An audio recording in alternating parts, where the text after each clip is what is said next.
Model ও অভিনেত্রী তানজিয়া জামান Mithila miss universe Bangladesh 2025-এর খেতাব অর্জন করেছেন। 18 সেপ্টেম্বর রাতে রাজধানীর তেজগাঁওয়ের আলোকি গ্রিন হাউসে আয়োজিত বর্ণিল অনুষ্ঠানে তার মাথায় বিজয়ের মুকুট পরানো হয়।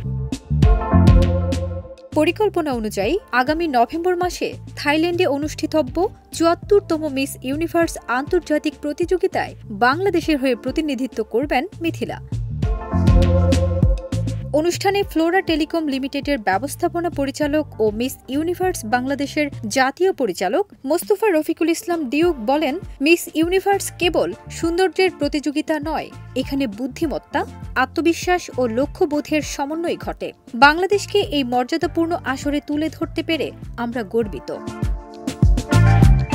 এর আগে 2020 সালেও জাতীয় পর্যায়ে একই শিরোপা জয় করেছিলেন মিথিলা। তবে মহামারী সংক্রান্ত বিধিনিষেধের কারণে সে সময় আন্তর্জাতিক পর্বে অংশ নেয়ার সুযোগ পাননি তিনি। এবারে দ্বিতীয়বারের মতো তিনি এই খেতাব জিতেছেন। নিজের অনুভূতি জানাতে গিয়ে মিথিলা বলেন, আজ আমি যা কিছু অর্জন করেছি তার সব কিছুর কৃতিত্ব আমার মায়ের। তিনি আমার সবচেয়ে বড় অনুপ্রেরণা ও শক্তির উৎস। এই জয় আমাদের দুজনের।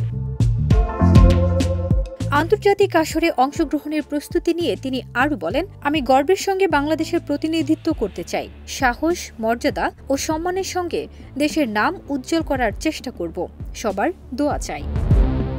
ফারজানা নিকিতা, দেশ রূপান্তর।